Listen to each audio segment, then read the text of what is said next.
Bob Savage is going to join us online as well. So thanks for everybody who was able to make it. This is going to just be a preview tonight for what our budget process is going to cover and sort of an outlook on what the work that we're going to be doing in the next few months as we adopt the budget. Haley. Good evening, Mayor, Council. Samantha Nelson, Chief Financial Officer. Dan Quick, Budget and Financial Planning Manager. So we're here this evening to give a brief overview in regards to the biennial budget for 25-27. These are kind of that big picture of what is affecting all funds. So what we are working towards, the things we're working through currently, and what you would see as the Budget Committee comes together in May to review the budget as proposed. So the first thing we're going to look at is the revenue and expenditure trends of the city, as well as the key budget messages in regards to general fund updates, as well as implementation of, and then Eric will go into council goals at the end after that. So where we are currently, so we kicked this process off in November for the staff. The budget team actually started working on documents back in September, but we kicked it off with staff in November. So during this time, we've started off with kind of those baseline budgets. The budget team has met with departments and directors and reviewed those budgets, as well as we are just wrapped up today, our assistant city manager reviews, where that is the budget team meeting with department leadership, as well as with the ACMs, and kind of going through those budgets line item by line item, essentially. And which brings us to where we are today, where we're going to look at, after you finalize the council goals, and then we will incorporate that and take that to the city manager for final review and changes that might come at that time. And that's where we are today. And then we will move into budget preparation in the month of April. And we will visit together as a full budget committee in May, with council adoption to occur in June. So our first spot is to look at revenue projections. This is a chart that is available on the city website under the finance section. It is related to all of our revenues and kind of where we're at currently for the current fiscal year. What this shows you is the yellow, or kind of gray, I guess, on the screen, is year-to-date actuals in comparison to the annual budget.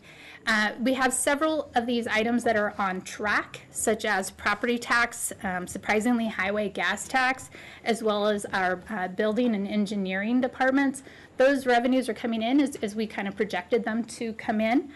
However, we have a couple that are above. So we have franchise fees that are coming in above what we projected. This is primarily tied to franchise fees are a calculation of the gross revenue of the entity. And so as the entity changes their rate structures or increases their rates, that does equate to a greater percentage coming into this, or a greater number of dollars coming into the city. And we are seeing that happen in our franchise fees. We're also seeing increases in the fire and ambulance fund. Again, our ambulance services has taken a significant increase in the number of calls that it is responding to, which is resulting in additional work going on there, as well as the fire levy came into play this year as well. Finally, the other group of funds that are coming in above budget is our SDCs. So that is our system development charges, and that is relating to water, sewer, and transportation. Those are, again, related to new projects that are coming into the city and paying those fees this year. And then we have some that are coming in a little bit challenged. So things that are coming in below budget would be our room tax. This is a consumer-driven, as you all know. It's at, some refer to it as a TRT, or transient room tax. And this is consumer-driven, so it's based on rentals in the vacation rentals or hotel rentals, that kind of thing. This has been declining the last couple years, and so we're continuing to anticipate that. We are staying in close touch. Dan and his team is meeting with Visit Bend to ensure that we're not underestimating and then see how that trend is, if that trend is going to continue of that kind of flattening of that revenue. State shared revenue is actually coming in below projected as well, so the actual numbers that the state is distributing is less than they had originally anticipated, so we're seeing that impact. We're also seeing utilities, so that's our water and sewer storms predominantly. Again, those are related to our estimates were higher of what we thought we would have in regards to growth in those areas, and that growth has slowed down. We're just not at the same rate that we have been in the last several years in those funds. And then planning. We've been having that conversation repeatedly and continue to have that conversation around the planning fund, where we're just not seeing the activity and the revenue coming in that fund. Quick clarifying question. Yeah. On the right side, the percent of annual budget for water, sewer, and transportation SDCs, how come there's such a discrepancy there? I mean, they're levied at the same time. Are projects contributing at different rates, or how come they're not closer together? I would have to dive into the exact, like how those calculations are calculated. I don't know off the top of my head specifically the different methodologies behind each one, but I could certainly provide that information if you're interested in it. We'll follow up Yeah. later then. Yeah, Thank you. absolutely. One just sort of point on that could be is, so a lot of our growth that's taking place in Southeast and East Bend is in the Avion water territory, so not only water rates, but water SDCs that are paid to those utilities, not to the city of Bend. So it's not a one-for-one. I see. As projects come in, there's different providers that receive those funds. Thank you for that. May I also ask Go ahead. another? Yeah. So the water and sewer that is so far under budget, so is that related to like an overestimate of like housing production? So an assumption that there was gonna be more housing production, or, I mean, that's pretty dramatic, I think. So this is showing year-to-date actuals versus budget. So, and I don't know if we have a slide on this, but the actual projection, the variance to projection is only about 2 to 3% under for water, sewer, and storm. But what that's based on is just we assume a certain rate of account growth, and we just haven't seen the account growth that we had originally anticipated when we built the budget. Yeah. And I'm referring to the water and sewer Yeah. Right. service charges, not the SDCs. Yes, correct. And so we estimated a larger number of new accounts. So we anticipated the growth to be larger than what actually came to fruition, as well as we're also not seeing, in working with the water department in regards to our utility rates recently, we're also not seeing that usage of water occurring at the same level that we had anticipated. So people are using less water in some respects. So we've kind of got a combination of things that are happening within that fund. So we've been taking, as through this budget process, a very, very deep dive into our utilities and in regards to our, not only our expenditures, but our rate structures around that. And so there's quite a bit of information that will be coming to as part of that process when we come back to council with the budget. Yeah, absolutely.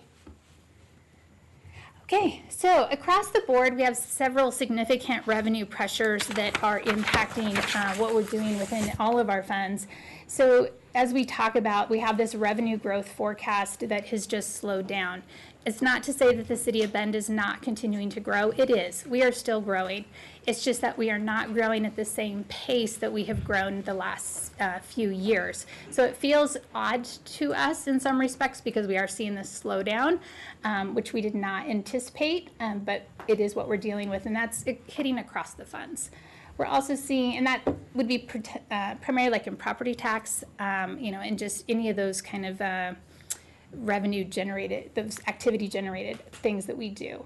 Other headwinds we have the potential slowing of the economy. So again, the federal funding issue is a significant one for us that we're watching. We have a lot of different projects that are federally funded. We have some funds that are supported by federal funds, as well as we have the unknown tariff impacts that are coming. And again, that continued slowdown that we're seeing just in the level of development, the rate of development that is happening in the city.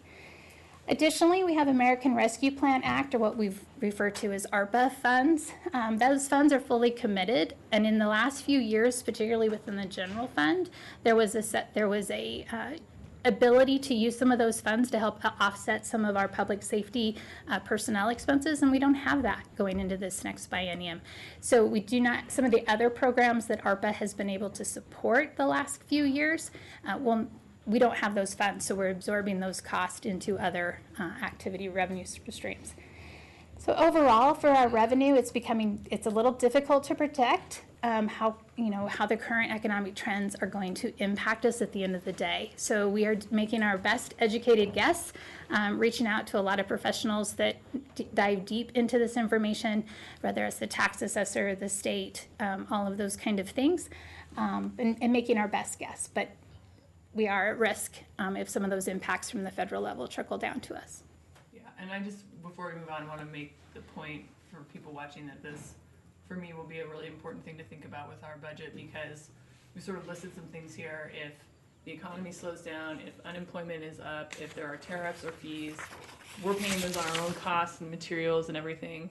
But everybody that does business with the city to build homes or build developments or anything else is feeling all of those as well. So if we see projects not being able to move forward, that affects us too. It's sort of this trickle down and amplified effect. So I'm really going to be thinking a lot about that when we're looking at our budget, because it's very unpredictable, but it is impactful. And that we're not the only city, every city, everywhere. When you fire a bunch of federal workers, when you cut budgets, when you threaten to cut things like Medicaid, that's huge impacts to our community. So just something that we'll all have to keep remember. I think we're very well positioned, but that's, I think, the biggest risk going forward.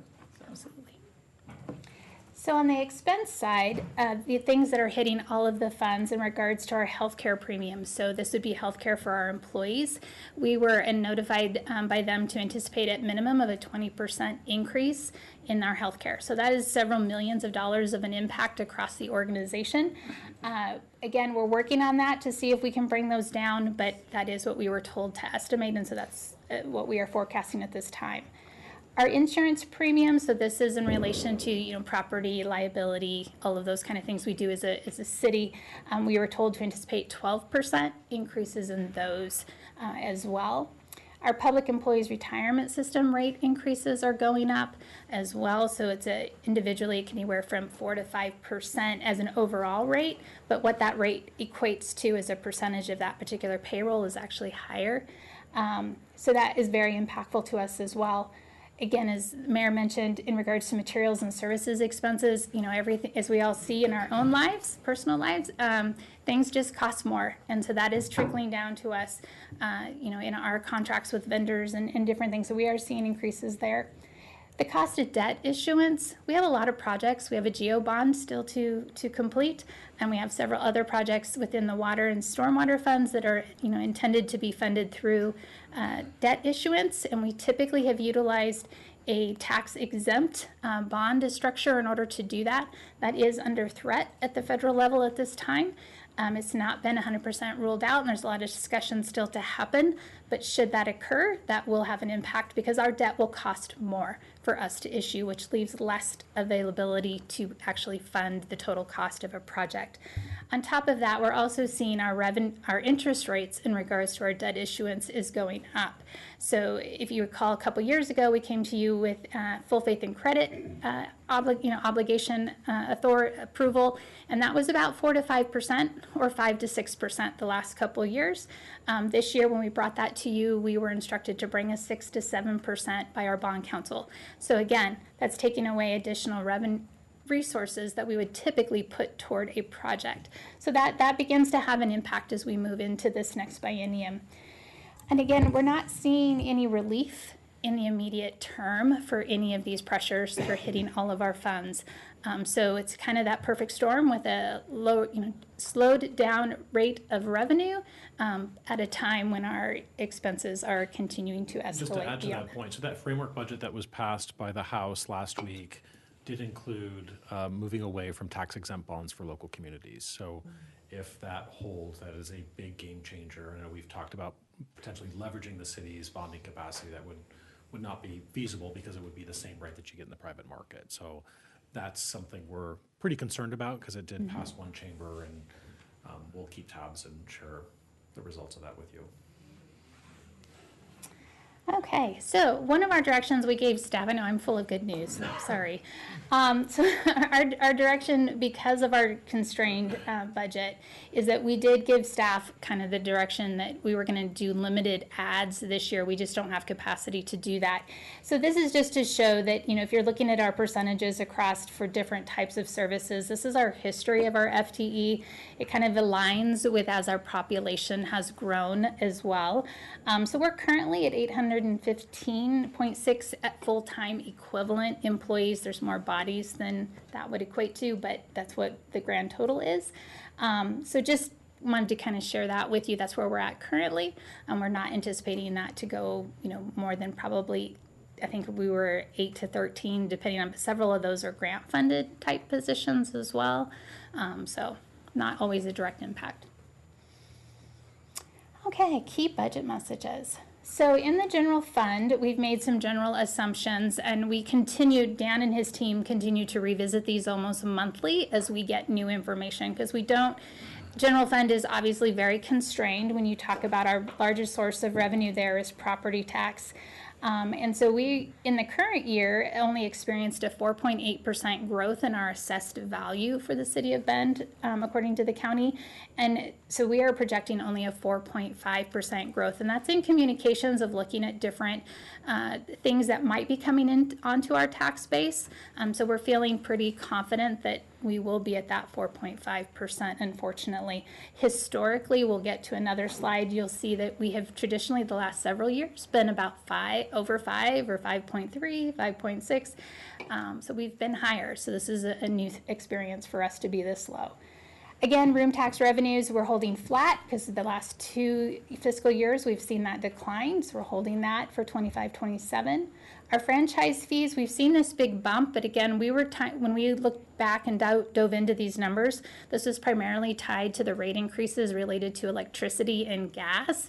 And we're hoping we don't have those same rate of increases, but I know the electric company is potentially going to come out with some additional increases, and so this might be something we revisit because we are only estimating a 2% increase, but we will continue to revisit that to make sure it's as tight as we can get it.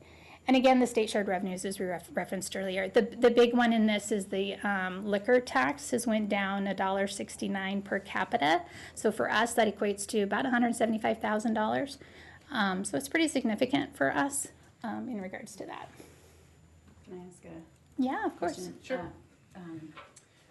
So room tax revenues have been negative, but we're only projecting a 0%. Why wouldn't we? They declined, yeah. So we're projecting them to hold flat at where we're at when we've met with when we've been in communication with Visit Bend, to hold that at a flat. So you think it's a trend? Yeah, we're hoping, yeah.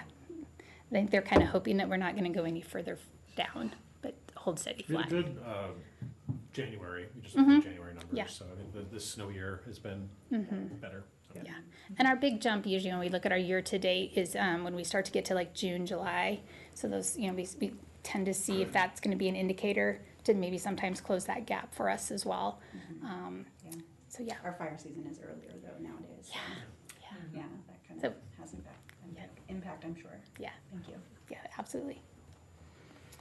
So the general fund property taxes we talked about is, you know, obviously we all talk about measures 5 and 50 and how that impacts city budgets in regards to our funding streams. What this is showing you is in the green is the real market value over the going back to 2013-14. The yellow is the new the net assessed value as reported by the county as well. What's interesting to this is it's really kind of demonstrating that gap between our real market value and then the value that we're actually assessing revenue on. Back in 2013-14, we were applying tax revenue to about 80%, 83% of our real market base. We're currently at 40%. So when we talk about that disparity that we have between a growing city but our constricted ability to serve that growing city, this is a clear representation of what that looks like.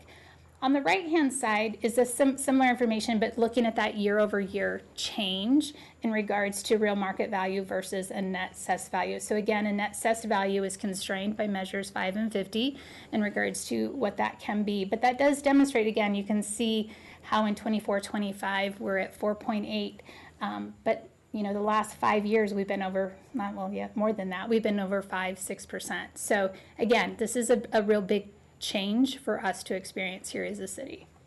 Just to put an exclamation point on those numbers, so right now, I mean, we were 85%, the tax assessed value was about 85% of what a real market value was back in 2014. We're now at about 40%. So, I think there's a big misperception in the community of seeing property values grow, that tax assessed value does not grow at that same pace. So our key messages overall impact that you're going to see when we come back as a budget committee, we have, again, revenue growth is slowing, our expenses are growing fast, they're outpacing our revenues. So what we've done as an organization, Dan and his team have worked with the departments to really tighten down our budgets. I mean, we have went through several different rounds of reducing budgets and getting them as tight as we can get them, just because we don't have the revenue to support everything we would like to do. So you'll see that when we bring those budgets to you. We have those general fund pressures that we've talked about. We expect those to continue. So we have a lot of plans as we go into the next budget season. You will hear us say frequently that this is something we're going to revisit at the mid-biennium. We're going to revisit this at mid-biennium because our revenues are so tight that we are trying, and our expenses have been tightened down so far. We want to make sure that we are, if we have additional revenue come in, that we are being proactive at being able to add things to the budget if we have capacity to do so, but also if we have situations where we have some challenges that we might need to address, we want to make sure we're addressing those challenges at the right time, so we can preempt the impacts of those. We also have labor negotiations, which are currently going on with all of our groups, and those aren't settled, so we don't have anything in the budget in relation to anything that might come from that. So that is a yet to be determined impact.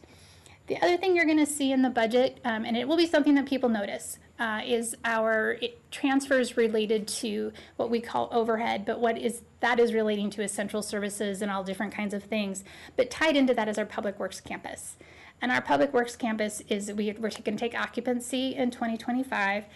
So that debt service, the bulk of it is starting to hit this next biennium. It's about a $9 million per year debt service. And that is going to be something that when you look at history, you're going to see this big jump. And we have all of the explanation and all the detail. But that is something that we're going to see. So what we've done, because that is an impact with all of our funds, we've been modeling it. We knew it was coming. We planned for it. However, we do have some one-time land sales that have occurred. So Boyd Acres is being sold, and that's owned by the utility funds. So those revenues are going to be utilized within those utilities to help offset that impact during this biennium of the Public Works campus. We have some Juniper Ridge land sales that we're looking at trying to leverage to help some of the general fund supported funds. Again, just trying to help absorb this first biennium impact of that new debt service on the Public Works campus. But that is a number that will be different for folks. And then we have a budget. So the budget, I always like to try and end on good news. The budget supports providing quality services to our community. I mean, we still feel like even though we are having to tighten down, we're still focused on providing all of those services we still do that we take pride in. And again, the advancement of council goals, that continues to be our guiding initiatives. So other areas of focus that you will see is related, again, general fund and public safety.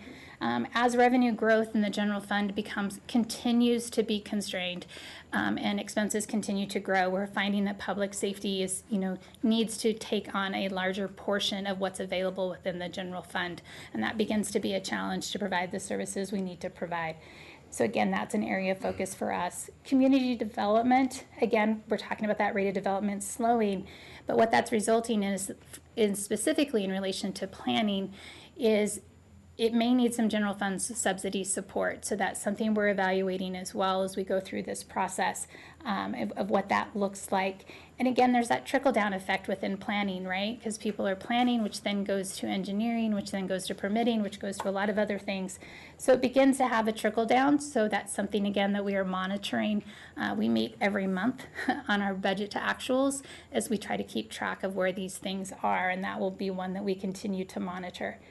Transportation and airport, these are funds that need stable funding to support their ongoing operations. We've taken some strides to do that within the transportation fund, but we're, continue as we look at that long-range planning, still continues to be a challenge, and as well as the airport. That continues to be a challenge in regards to it being a self-supporting fund.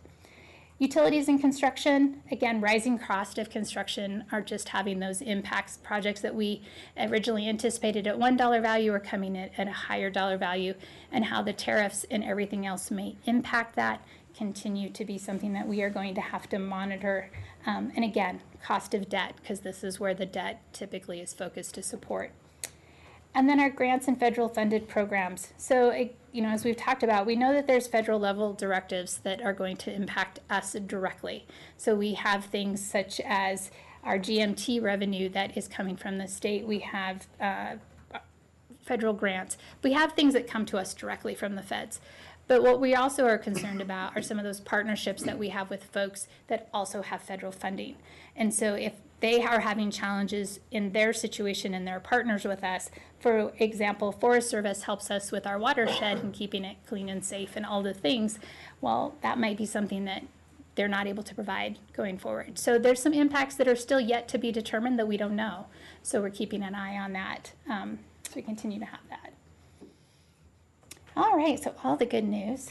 Budget committee meetings. So May 7th, we will provide the budget, proposed budget binders and the budget message presentation, and then we will begin deliberations on, I believe it's a Tuesday, May 13th, and Wednesday, May 14th, and then council adoption on June 18th. So Great. that's where we're at.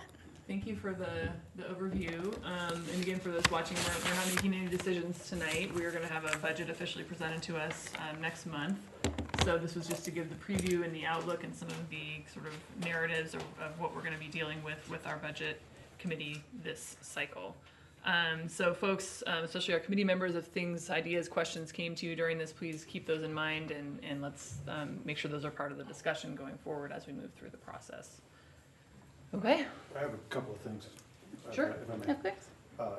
First of all, in light of the fiscal pressures that we're facing, can you not print me a budget binder? I'll save the money on that, I'll take it in the PDF form. Secondly, a lot of this is prognostication on your part. One of the chief areas of risk that I'm concerned about is that we don't have a wedge put in there for increased labor costs. So that concerns me. I'm airing my angst right there because I suspect that's gonna grow. And if we've got flatline in there, that's concerning to me. We have budgeted, so our direction was to plan for the normal contractual step increases that we Okay. have, so those are built in. Okay. And then we did build in we are planning to build in the 2% that we would traditionally, what we would do as a Okay, base. so that 2% is in The there. 2% and the Okay. annual step All right, I was is in the afraid that budget. wasn't, okay. Yeah, no, we All have right, done that. and then I have one budget excursion request, which Sure, of I've course. sent to Eric, he knows about, and so here's the request. I would like to know the cost for every vehicle that is purchased by the city, fire, police, everything to be EV for the next biennium. That's budget excursion 1. Budget excursion 2 is make those hybrids. And what the ask is there is a vehicle costs a certain amount. Chief Riley will tell me that there's also infrastructure that goes along with that as well, so it would be with the infrastructure as well associated with that. So what would all that cost? So every vehicle, and then I want a per vehicle cost. So you can't buy all of them, Councilor Platt, but you could buy one, and that one would cost this, to include the infrastructure that would go along with it during the biennium. The other thing that I want along with that, please, is a 10-year estimate of operations and maintenance of that vehicle, because what I expect that to show is that there would be a cost savings for the O&M on that vehicle over 10 years. So that's where I hope to generate some savings in the budget. So, And I just want to I suggest that I've talked to our fleet director, Right. so we centralized these costs and Right. shared that plan. I think it probably would be best to have him come back in a council work session prior to the budget to actually walk through. We do have an electrification plan. Great. We've been doing a lot in this realm, and so I want to give you some foundational information that I think will help with that exercise. Right. So if you're okay with that, we'll do that sometime in April or May. We've got a work session hole, and I think that might be better as a standalone versus trying to do that just within the budget context. Totally, and I'm happy to have that request adjusted based on more information, Perfect. so. Is thank you. are there counselors interested in this topic as well? Yeah, I would, Okay. I'm Just making sure. Great. Yes. Cool. Thank you very much. Yeah, of course. Thank you. Okay. Yeah, Thank you. thank you.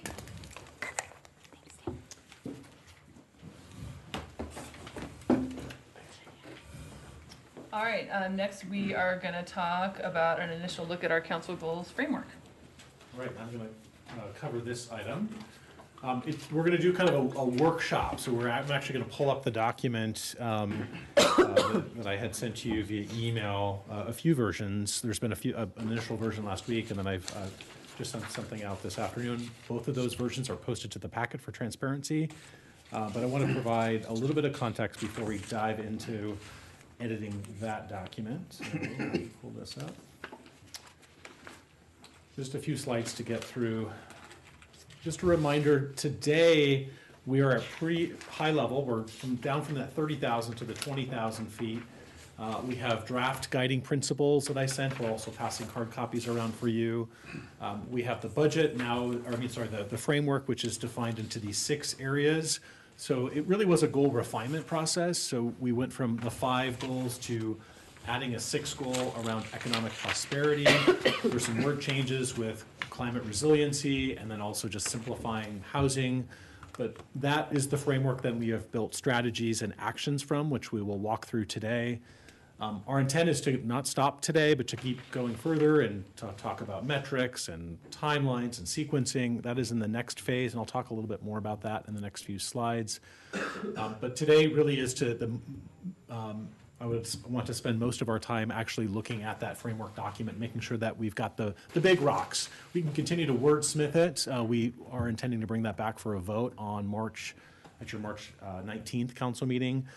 So again, just being really quick with some background information right now.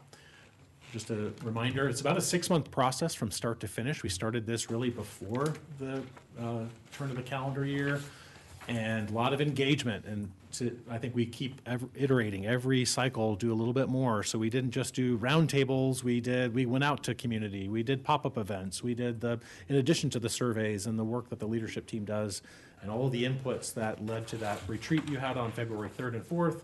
And now we've taken that information and we've met as staff in leadership workshops to put some meat to the bones per se, and are now checking in with you on that. So just again, a reminder of all that input that you took from those engagement opportunities. And the difference between where we are as a framework and then the work plan. So framework is where we are today, which is making sure that our budget is aligned, we're pointed in the right direction. We have that high level kind of engagement between staff and council so that we are speaking the same language, we are pointed in the right direction. Then if the answer to that is yes, which that formal vote takes place in 2 weeks, then we move into that work plan development. What I would propose is, I think there's different schools of thought around particularly the success measures. So we are going to go into a lot more depth around target housing production numbers, for example. So we have the Oregon Housing Needs Analysis numbers, but we would like to fine tune some of that. We have those production or that capacity around our homelessness system. We have permit turnaround times. There is a lot of ripeness for more detail. We just haven't gotten there yet. Once that detail is in place, we have an option to either infuse some of those numbers into those action items. So the framework that you're looking at tonight could look a little different as we put some of the numbers later. Or what we've done in the past also is create a standalone document that has the performance metrics outlined for each goal, just listed separate. You can do it both ways. Bottom line, though, is we are going to have a lot more metrics in that work plan development. I just want to make sure that was clear. So I want to take a pause first before we get into the framework to just check in on the guiding principles. I'm not going to pull this document up because it's in front of you as a static document, and just check in if there's anything of the larger variety, we can always wordsmith, we've got 2 more weeks to wordsmith this, but is there anything that you're concerned about, want to revisit?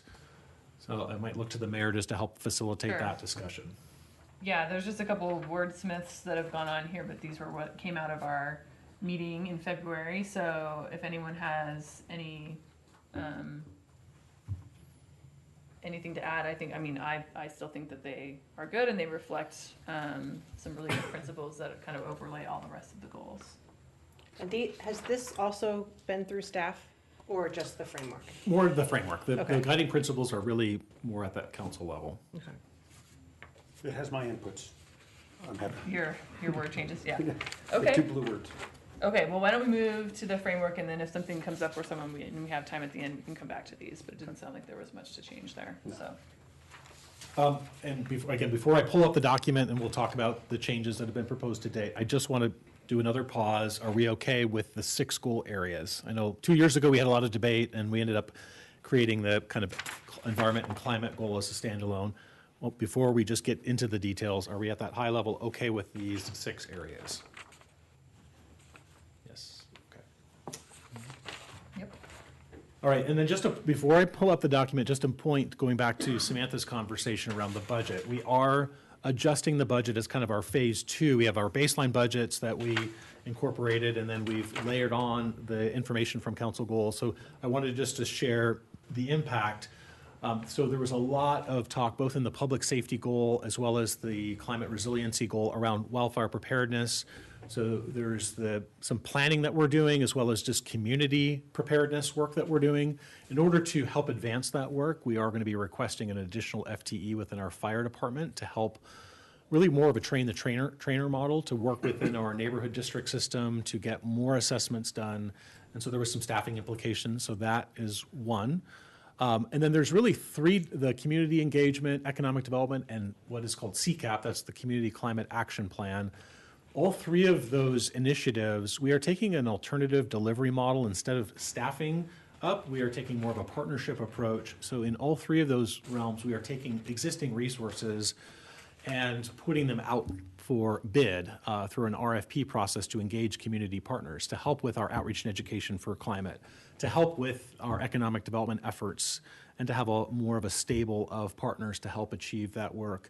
Same thing with engagement, helping with supporting our neighborhood districts, help with our innovative engagement approaches, help with engaging priority populations, help with events, those types of things. So I just wanted to flag that. We'll talk more about that when we deliberate with the budget. But again, because of the budgets are pretty tight, we're not necessarily looking for more new resources. We're thinking about different ways to deploy resources, going along with your guiding principles too of a partnership-based approach. And then I just wanted to note that housing funding group, I've actually called it a housing production committee in the framework, will have some potentially budget implications. We won't know that. That's going back to what Samantha was saying earlier. Some of the things that we're talking about will be more ripe for a supplemental budget later on. So just to flag that. And there could be other items of that same nature. And the next steps in this process kind of aligned up with what Samantha talked about with the budget. I'm going to be taking your feedback tonight all the way up until March 17th. And then the actual vote is March 19th.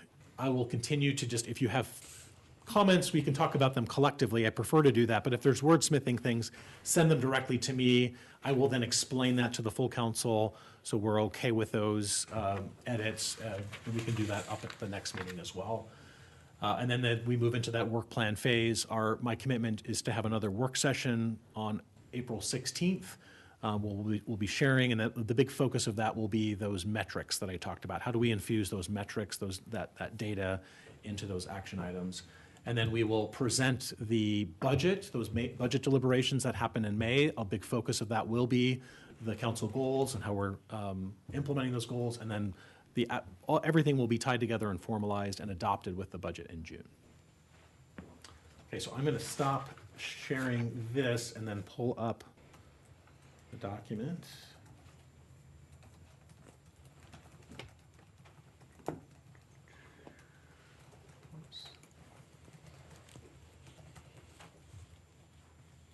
Nope.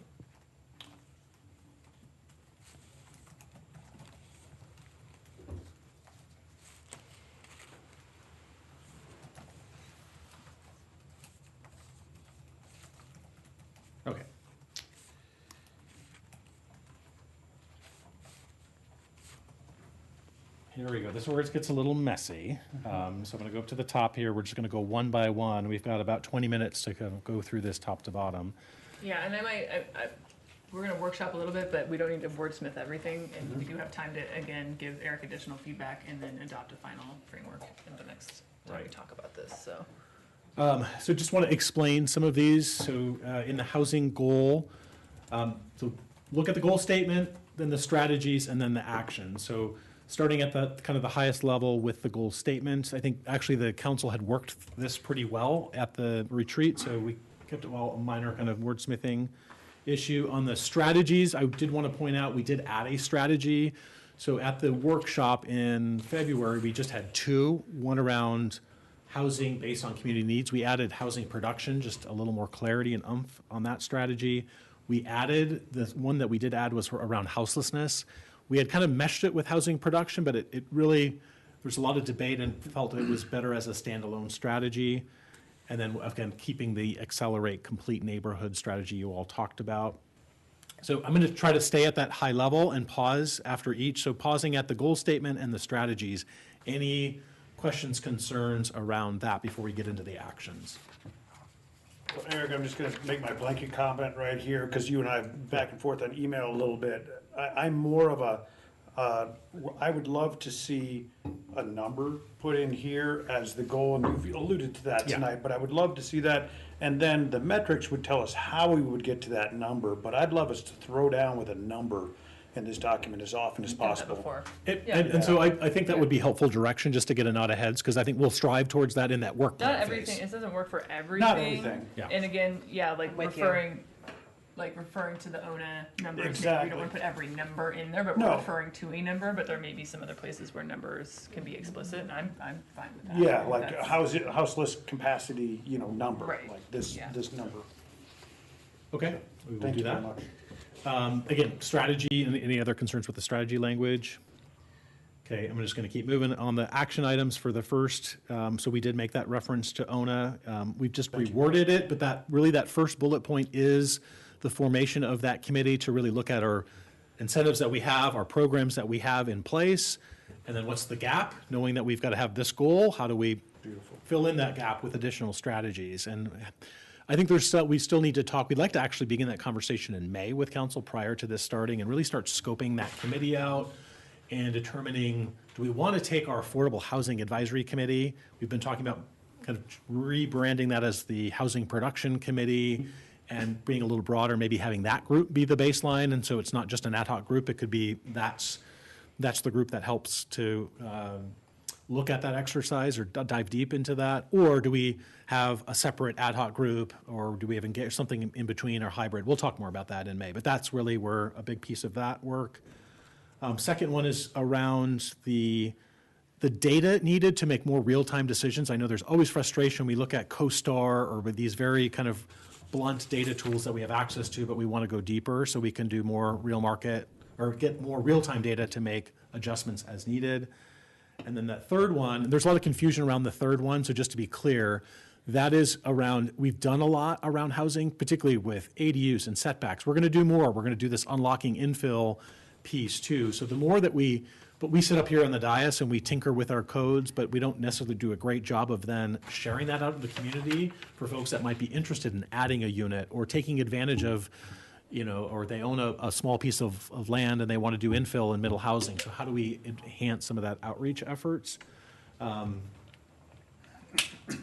And tying that back to that kind of infrastructure piece too, of like making the infrastructure process a little easier. And then on the houselessness side, any pause just of any issues with how that's Shaping up. built out? I just want to make a comment, and I'm not remembering from our summit, about housing, like rental housing versus home ownership. And home ownership is, that the American dream, right? Right. The ability to actually accrue wealth and bridge those generational wealth gaps. And we don't really call that out in particular. So I don't have a edit right now, but it's just something that stands out to me that Okay. maybe is something worth thinking about. Okay. It sounds like so if you have some ideas on language, I'm all ears, but it sounds like there's some agreement to including something like that. I do want to point out, I don't think we have a renter on council, and I don't know that we have had one for, we haven't had one for years, we had one for a little bit. So I do wanna make sure we're not denigrating people that are renting, and many people are renting because they can't achieve home ownership, right? So, and that's what they're doing. So I think, yeah, that makes sense to me. Just wanna make sure we're talking about everybody, but yeah. So on the houselessness strategy that was created, so we moved like that safe parking, that focus on safe parking. We put advocate for a reliable funding source, so there is some really good movement in Salem right now to fund the shelters that have been propped up with our ARPA funds to have sustainable funding through the state. So we want to support that effort. And then going back to kind of that companion piece around housing data, just being really clear about the metrics. Those metrics most likely will be held at that regional level because that's where the funding is coming. And so we want to align to that, but also be careful about being specific to Ben's needs. So. Yeah, I'm thinking about this. I mean, we call out additional safe parking.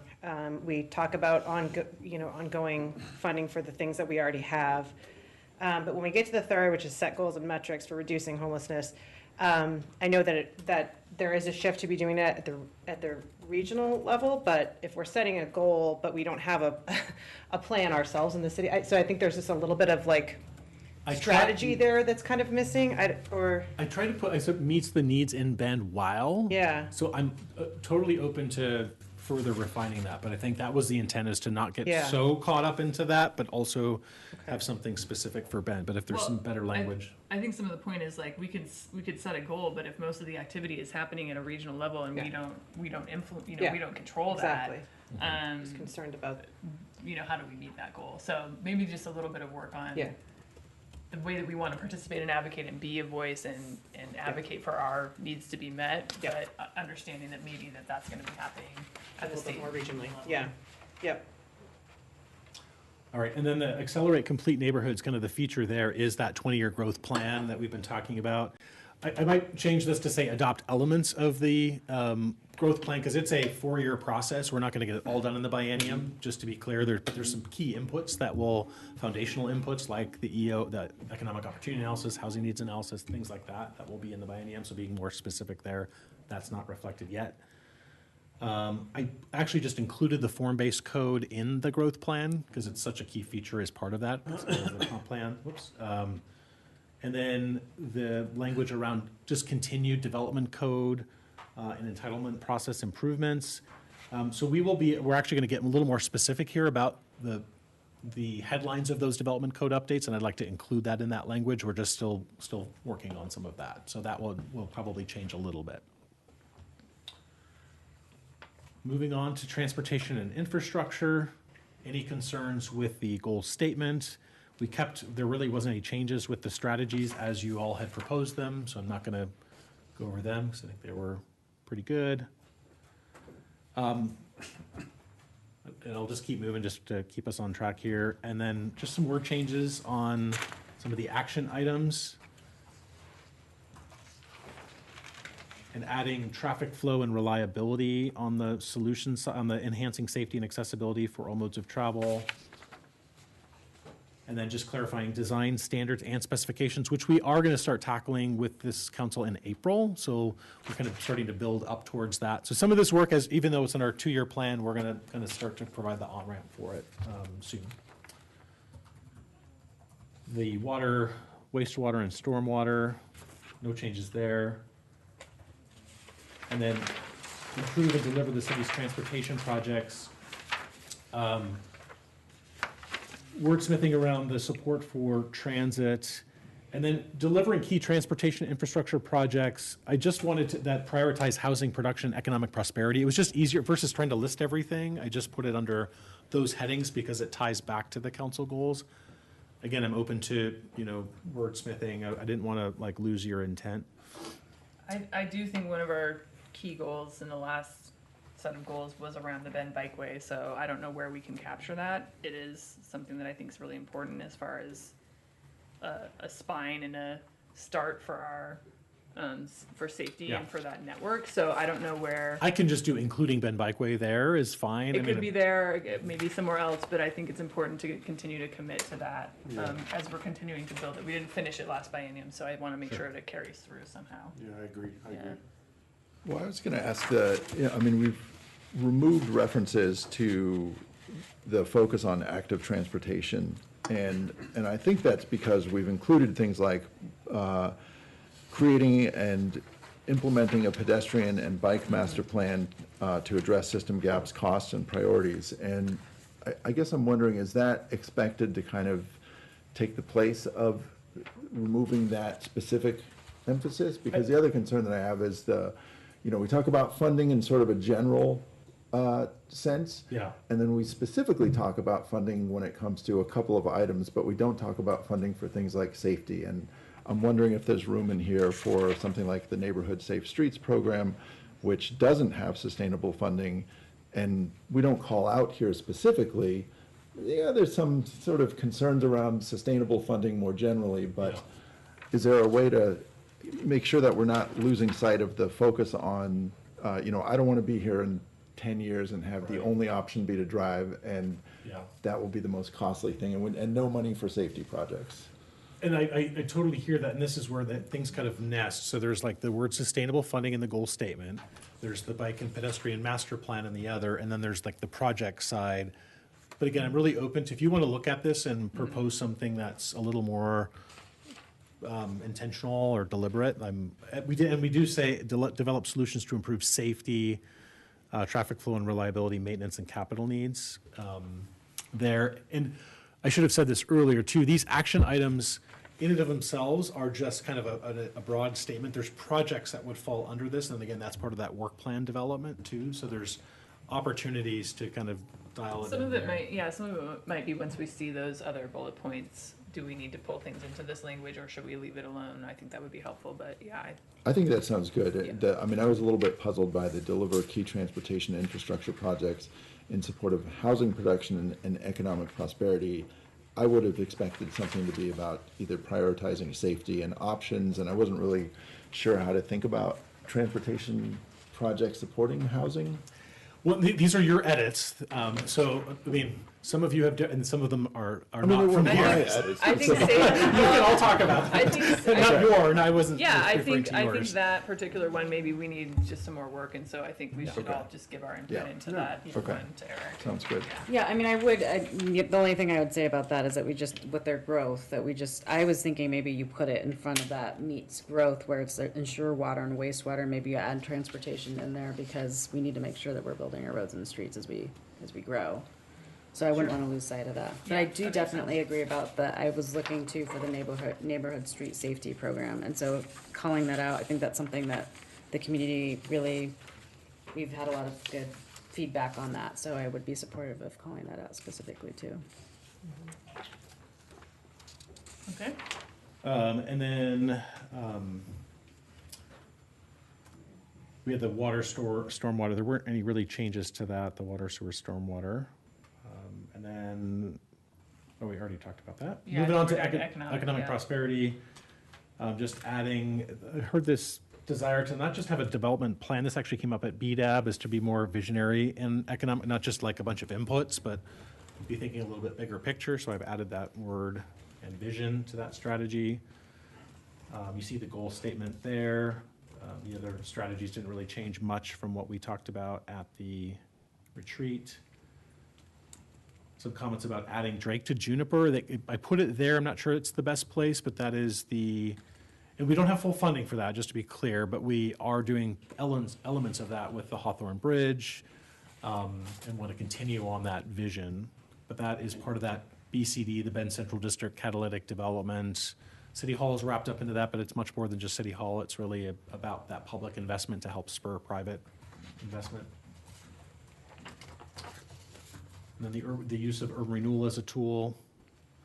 We did include neighborhood commercial. I think there was some conversation about how can we incentivize more neighborhood commercial beyond just housing and jobs, but getting those placemaking opportunities in use of urban renewal. So I put that language in there. That's fairly big. I just want to make sure you're kind of nodding your heads. You're okay with that. Climate resiliency, adding just the recognition of the availability and affordability of clean energy as well into the goal statement. Recognizing electrification policy. We started that work with combining the work of ECC with affordable housing and with BDAB. Some of that will come back to you in April. So it started really advancing that policy work. And Eric, this is where I had the request to add about the dark skies somewhere. In Yes, I this have area. it at the end. You have it in the end? At the end, I have two things that I just wanted the council to talk Okay. about, so All hold right, that thought, because we'll get to that. Okay. Water conservation, For water conservation, instead of saying meet per capita water reduction goals, is there, what do people think about the idea of holding aggregate water flat? Which would mean a per capita reduction with growth, but I feel like it's easier to communicate the commitment, you know, rather than saying, well, I don't know what the goal of per capita water reduction is, but if we say, we're gonna grow and we're not gonna use more I had water, the same that's really input. simple. I did, so I support. we can do both ways, we also, this is one we would put a number in there, we have Okay. that number, we'll just, this is like a, we'll figure that out, I think Okay. we can do either option. Yeah. I Yeah. think both options would be nice, frankly. Yeah. Yeah, hold it flat and reduce per capita use. Yeah, that's in alignment with our plans. Yeah. Public safety. Some more wordsmithing kinds of changes and clarity. The only thing that I worry about on public safety, especially after the Samantha's budget overview, is given that we're locked into collecting 40% of the taxes associated with new improvements to property. So growth is not paying for growth when it comes to property taxes. And the funding needs for public safety are growing tremendously. But we don't really talk about funding or sustainable funding when it comes to public safety. So I'm wondering if anyone also shares a worry about, We talk about it We with the rural do, fire so district. if you, I'm highlighting right now, identify long-term funding and governance options in partnership with the rural district. I think I was thinking more in terms of police. Okay. But yes, thank you. Yeah, Um, reduce calls for I guess service. my worry is that the only funding solution that we have on the table right now is to continue reallocating general fund money to fund police, the needs of the police department. And, I mean, the same, you know, Yeah. it's, I don't know, I just wonder if we want to think more broadly than that when it comes to funding. How about putting something in the goal statement? That way it's captured more broadly. Yeah, I think that would be fine. I mean, we do Yeah, that that for some would- of these other I mean, it categories. says responsible financial stewardship, so maybe that can be reworded somehow. And I Yeah. will note that, you know, our efforts on TRT reform are linked directly to being able to use more of that for public safety, potentially, is the concept that's kind of floating out there right now, so, Okay, yeah, some way to capture that okay, maybe. that sounds good. Yeah. And then lastly, accessible and effective city government. Some kind of some clarifying words. Also, want to kind of highlight under the engagement strategy, that second one, really this desire to take that broader approach with engaging partners that I talked about earlier, that has that budget implication of putting out like a request for proposals to engage our partners. And then also that implement process improvements to meet the needs of a growing city. I know there's a lot of conversation at that council retreat about closing the loop, right? Of we do something or we want to do more to really understand the community perspective earlier on instead of reacting to it, so that is meant to capture that item. And we're still figuring out kind of how to put that into projects and things. We do project planning and charters and things like that, is really using that process, the front end of projects, to infuse that kind of community lens. So Okay, any thoughts on this one? one new item that we just didn't talk about I talked really quickly at the retreat, but I just wanted to highlight, we are doing this one city work of reevaluating our mission, vision, statement, and we're doing that across departments, more of an internal thing, but I wanted to mention it here because I think it's important for council to know that work is ongoing in terms of the city. Okay, so then we're to the additional items. Yes, so dark skies, I think, so going back to that item, I need to figure out where it fits. It probably Right. fits in the climate resiliency category somewhere. That's what it feels like to me, right there. Remember, the idea here is that it's just part of a sustainable climate kind of idea for us right here. And it really comes down to design choices that we make. You know, Sisters has an ordinance that we can look at, and a number of other places in the state have already plowed the ground for us right here. So I think it's at least something that I'd like to look at over the next biennium, in terms of and there's tourism that's associated with this, and obviously our impact on wildlife that transit through here that I think are pretty important to at least consider. I mean, to me, the Dark Skies Initiative really is closely related to the urban tree canopy in terms of, wildlife habitat in our city, and bringing nature into the city. So, that to me seems like a natural kind of Yeah. place to Have they include done it. it, I know Sisters has done it, but has a city of our size or larger done something Yes, like what, this? 'Cause that's my only concern with They this. have examples, how big's Sedona? Does anybody know how big Sedona is? I think Sedona, 20,000-ish. is it, Sedona's pretty small? Okay. Yeah, I think we I'm do. just curious how it we wanna translates look to a at- large city right. like. There is like well, the not certified large. dark skies, but I think there's a lot of things that we can do just in terms of Yeah. our lighting and Yeah. that. I'm not saying we get all the way there in the biennium, but we make strides, we aim that direction. Yeah. Sure. You know. Sounds All good. right, other support, I'm hearing support for that. I do have concerns to make sure that we're still lighting our crosswalks and making it safe for people Yes. at night in the city. Please. But, and also concerns about, that I'll bring up later about the number of things we have on here in our budget outlook. But I think it's fine to add and scope out what that would look like and where it would fit. So, The other item. support for that. Okay, sounds Yeah. like there is. On the transparency ordinance to ensure a safe workplace. Yeah, that was just something I brought. I don't even know if it fits in the goals per se, but if we want to have a safe workforce, it's helpful for particularly our large building trade sector, to be able to to be transparent who is actually working on these homes in our community and who is working on these developments. And right now, that is not something that happens, just the general contractor is listed, and we don't know if there's been any workforce violations against any of the subcontractors or necessarily even who they are. So Salem has done a transparency ordinance, and I just think it would be a positive thing for our city. I don't know, again, if it fits into the framework or if it's later on as a specific strategy. I just wanted to bring it up. Yeah, and so it's less about the wage levels and just more about information, right? Getting information, yep, Okay. yep. But is it- But indirectly affects the wage levels because there's a Sure. lot of things going on under the table that. That's a we're- different policy ask then, Yeah. and ask about Yeah. wages, so Yeah. that And makes sense. that's just for housing then, right? Because infrastructure and transportation already mostly falls under prevailing wage and transparency, so this would just be for private. Mhm. Yeah, okay. A lot of, yeah. Yeah. I Are would we okay support trying to that. figure out how that fits in here? Yeah. I would Okay. support that. Okay. Okay. The All one, right. can I add one, or just one question on economic prosperity, going Yeah. back to that real quick? I know that we're doing everything we pretty much can on childcare, but if we can just like reaffirm our commitment there to, and I don't know how we wanna work it in, I can help wordsmith it later. Yeah, maybe, I'm just gonna add a note here. Yeah, to great. myself, Prepared so I on don't that. forget, childcare. Couldn't agree more. Is what it is. And It's kind of part of that vision, Yeah. economic. I have one kind of quick one. okay, and then on we water. need to wrap up, but yeah, go ahead. On water conservation and stewardship, does that include gray water, or would that? That would cover that, right? We're gonna be looking at that when we do our master plan, so it's in our, both our water reclamation facility plan. It's there, Okay, yeah.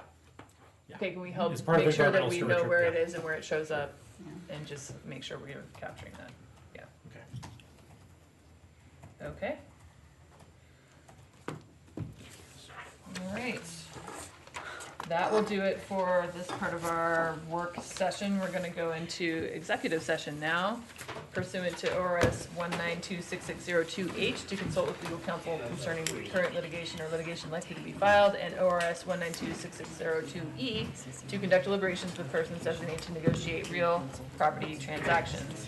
Representatives of the news media are specifically directed not to report on any of the deliberations during the executive session except to state the general subject of the session as previously announced. No decision may be made in executive session. At the end of executive session, we will return to open session and we will be back for our regular meeting at 7 p.m.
calling out to me.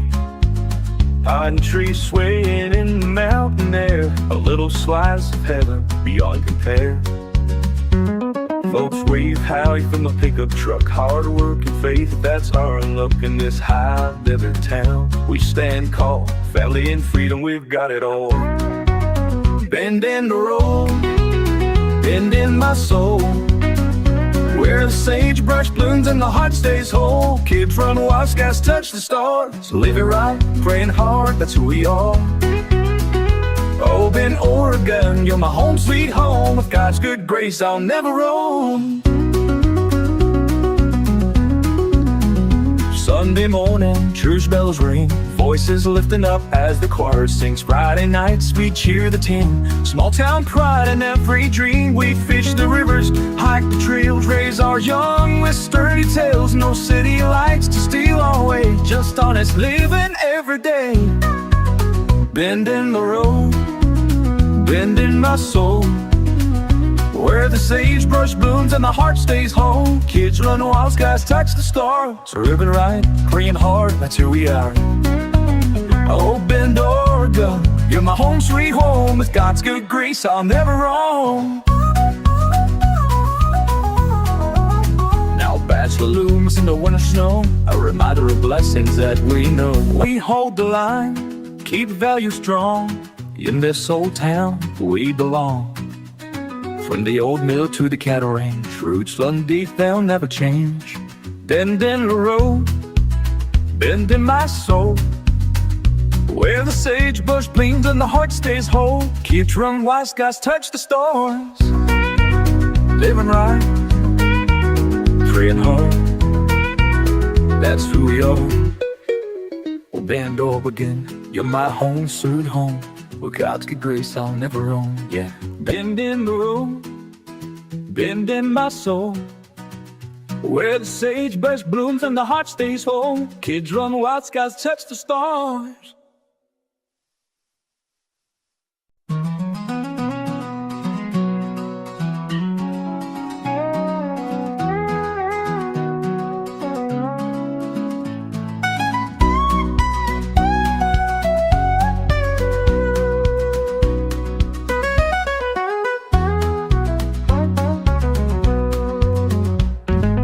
Where the Deschutes River flows so free, Bend, Oregon's calling out to me. Pine trees swaying in the mountain air, a little slice of heaven beyond compare. Folks wave howdy from the pickup truck, hard work and faith, that's our luck in this high desert town. We stand tall, family and freedom, we've got it all. Bend in the road, bend in my soul, where the sagebrush blooms and the heart stays whole. Kids run wild, skies touch the stars. Live it right, praying hard, that's who we are. Oh, Bend, Oregon, you're my home sweet home. With God's good grace, I'll never roam. Sunday morning, church bells ring, voices lifting up as the choir sings. Friday nights, we cheer the team, small town pride in every dream. We fish the rivers, hike the trails, raise our young with sturdy tales. No city lights to steal our way, just honest living every day. Bend in the road, bend in my soul, where the sagebrush blooms and the heart stays whole. Kids run wild, skies touch the stars. So living right, praying hard, that's who we are. Oh, Bend, Oregon, you're my home sweet home. With God's good grace, I'll never roam. Now bachelor looms in the winter snow, a reminder of blessings that we know. We hold the line, keep value strong. In this old town, we belong. From the old mill to the cattle range, roots run deep, they'll never change. Bend in the road, bend in my soul, where the sagebrush blooms and the heart stays whole. Kids run wild, skies touch the stars. Living right, praying hard, that's who we are. Oh, Bend, Oregon, you're my home sweet home. With God's good grace, I'll never roam, yeah. Bend in the road, bend in my soul, Where the sagebrush blooms and the heart stays whole. Kids run wild, skies touch the stars.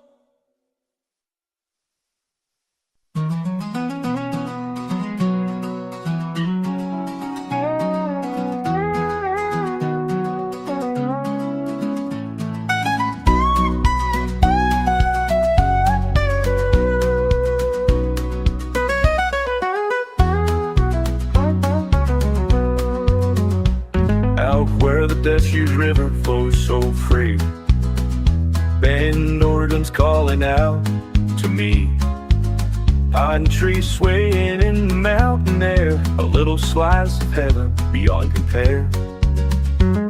Folks wave howdy from the pickup truck, hard work and faith, that's our luck in this high desert town. We stand tall, family and freedom, we've got it all. Bend in the road, bend in my soul, where the sagebrush blooms and the heart stays whole. Kids run wild, skies touch the stars. Live it right, praying hard, that's who we are. Oh, Bend, Oregon, you're my home sweet home. With God's good grace, I'll never roam. Sunday morning, church bells ring, voices lifting up as the choir sings. Friday nights, we cheer the team, small town pride in every dream. We fish the rivers, hike the trails, raise our young with sturdy tales. No city lights to steal our way, just honest living every day. Bend in the road, bend in my soul, where the sagebrush blooms and the heart stays whole. Kids run wild, skies touch the stars. So living right, praying hard, that's who we are. Oh, Bend, Oregon, you're my home sweet home. With God's good grace, I'll never roam. Now bachelor looms in the winter snow, a reminder of blessings that we know. We hold the line, keep value strong. In this old town, we belong. From the old mill to the cattle range, roots run deep, they'll never change. Bend in the road, bend in my soul, where the sagebrush gleams and the heart stays whole. Kids run wild, skies touch the stars.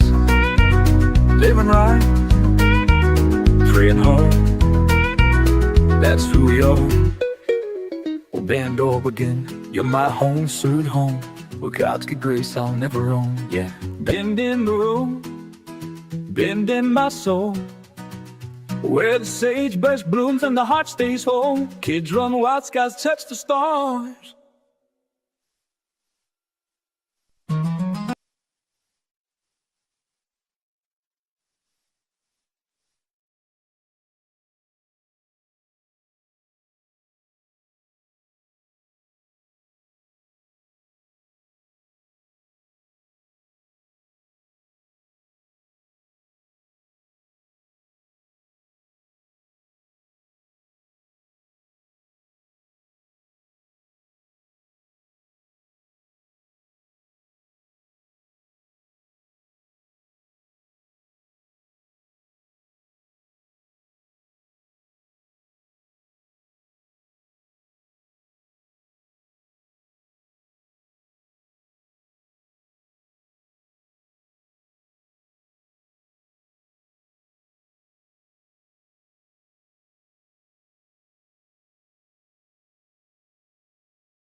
Up where the Cascades kiss the sky, Bend, Oregon's where my heart flies high.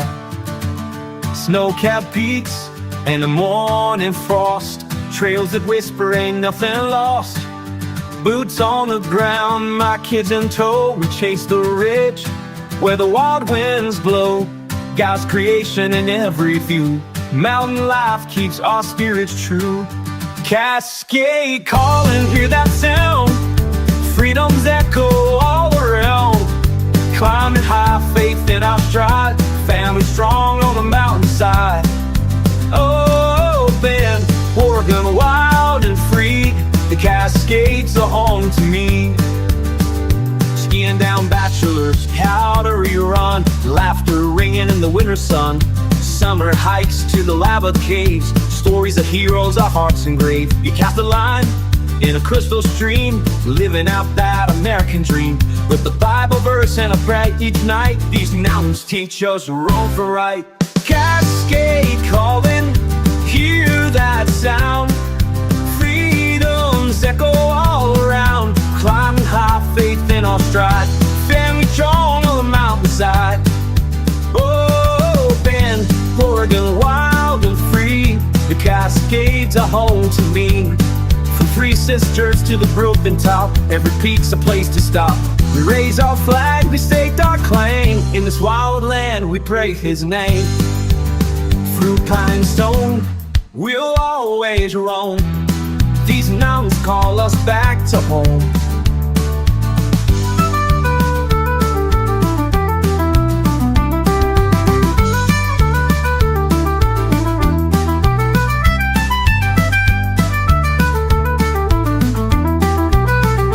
Pine or stone, we'll always roam, these mountains call us back to home.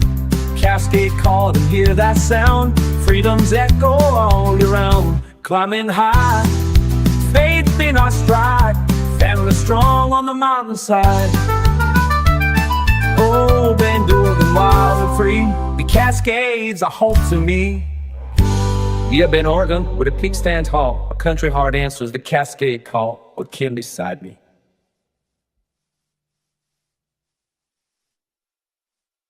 Up where the Cascades kiss the sky, Bend, Oregon's where my heart flies high. Snow-capped peaks and the morning frost, trails that whisper ain't nothing lost. Boots on the ground, my kids in tow, we chase the ridge where the wild winds blow. God's creation in every view, mountain life keeps our spirits true. Cascade calling, hear that sound, freedom's echo all around. Climbing high, faith in our stride, family strong on the mountainside. Oh, Bend, Oregon, wild and free, the Cascades are home to me. Skiing down Bachelors, how to rerun, laughter ringing in the winter sun. Summer hikes to the lava caves, stories of heroes our hearts engrave. You cast a line in a crystal stream, living out that American dream. With the Bible verse and a prayer each night, these mountains teach us wrong for right. Cascade calling, hear that sound, freedom's echo all around. Climbing high, faith in our stride, family strong on the mountainside. Oh, Bend, Oregon, wild and free, the Cascades are home to me. From Three Sisters to the Broken Top, every peak's a place to stop. We raise our flag, we stake our claim, in this wild land we pray His name. Through pine and stone, we'll always roam, these mountains call us back to home.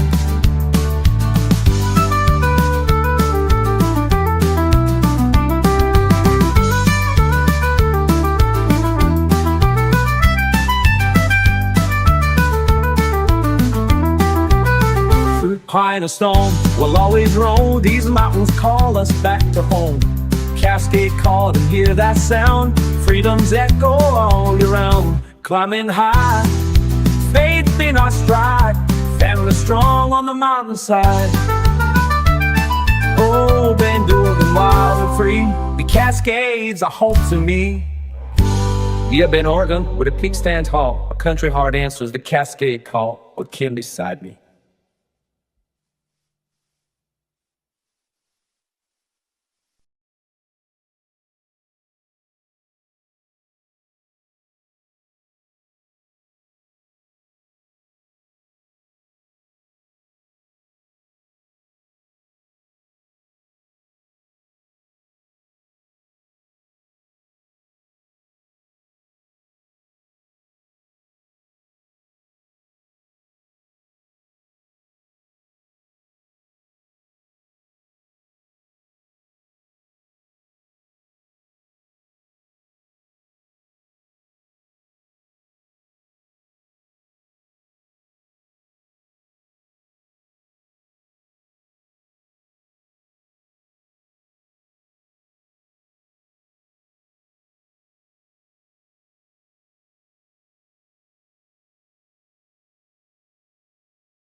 Used to wait till the roosters crow, fields of green where the wildflowers grow. Kids would play till the sun went down, backyard dreams in a small sweet town. Now the tractors fade, the skyline's high, concrete towers touch the sky. They paved the dirt where we'd run free, stole the soul of what used to be. No more backyards, no more space, cities creeping in, taking our place. Gone's the porch where we'd sit and sing, replaced by horns in a traffic ring. Oh, we're losing ground, can't you see? Urban sprawl's no home for me. In a world of stone, I'm crying still for the country life on a lonesome hill.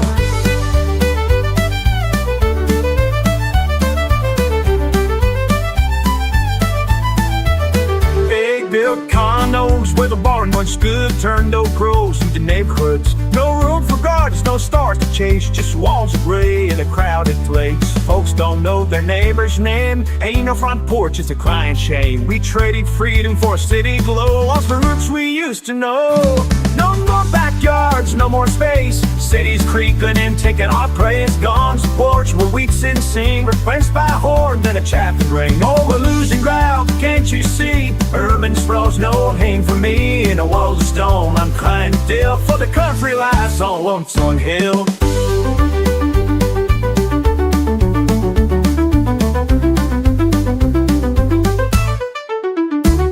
Progress they call it, but it feels so wrong. The crickets hush and the birds are gone. We need the earth beneath our feet, not a concrete cage on a busy street. Oh, the light, don't let it fade. Keep the simple life we made. No more backyards, no more space. Cities creeping in, taking our place.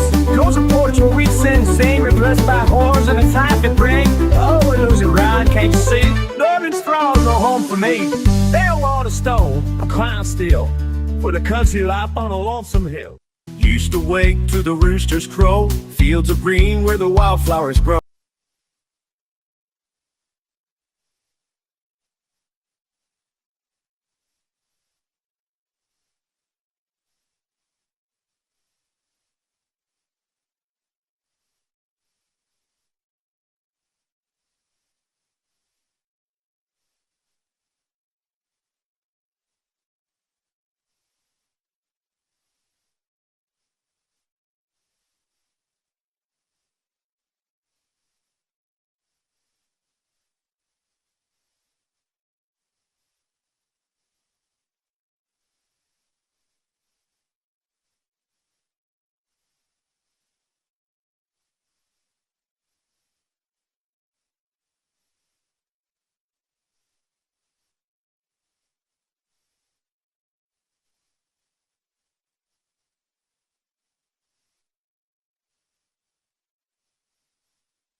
right, so we will call to order our regular business meeting of the Bend City Council and start with roll call. Down on your end, Councilor Platt. Steve Platt, he, him. Megan Norris, she, her. Megan Perkins, she, her. Melanie Keebler, she, her. Ariel Mendez, he, him. Gina Franzosa, she, her. All right, we are all here except for Councilor Riley, who is excused tonight. So we're gonna start with our good of the order and our council action and reports. I think we're still waiting on the subcommittees, or do we have? We have one, I think, scheduled for the stewardship in March, and then we're working on April for community building. We'd like to have a full council discussion around the transportation standards, as I talked about, and then some of that will flow into community building Okay. subcommittee. Great. Did not have any other letters or appointments at this point, so we'll get into councilor reports on recent activities. Councilor Franzosa. Gosh, I don't think I have I had any meetings? It's been a quick last- 2 weeks, I and think you might not have, I yeah. don't think I have, yeah. Okay, Councilor Mendez. Yeah, I think the main one is the Transportation Bond Oversight Committee met, and we're ramping up projects. We have one more really substantial debt issuance scheduled in the future. We just had one, and so that means that people may notice a little bit of a bump on their property tax bills as these projects are financed. One of the big areas of concern, though, is that with the federal funding freeze, funding for the Hawthorne Bridge and the Reed Market Railroad crossing are uncertain. And that has implications for the cost associated with completing bond projects. If we don't get those grants, we will have a pretty constrained financial position with respect to completing bond projects, because there have been some cost overruns. So basically, we don't know yet, but we're really counting on getting those grants, because they're gonna be what allows us to complete these projects. And if we don't, well, we'll have to have a pretty tough conversation, so. Okay. Thank you. Councilor Perkins? Where to start? We had the first meeting of the 3 committees involved in electrification, and Councilor Norris was there and Councilor Riley, and had a really great conversation, mainly about how to sort of the phasing of our electrification policies and the need for a little bit more data to understand the issue better. But I think we all really came to the, no one in that room said we shouldn't do anything about electrification, which is great. And I think we have a good plan coming forward. And I believe, Eric, we're meeting one more We'll time. meet in April to In share April. that Yep. conversation with the full council, Yep. and then the intent is to bring back that group together in May Yes. afterwards. Yes. Also had the first meeting of the Coordinated Houseless Response Office in a new location and in a new environment, and was chosen as co-chair, which was really looking forward to continuing that great work. And we had a great Regional Housing Council meeting after that. And Councilor Mendez and I got to go and cut a really big ribbon at the Alice Hatch Playground. And for those of you who don't know about the Alice Hatch Center, they do such important work for preschoolers in our community that have extra needs. And, sorry, there's so much.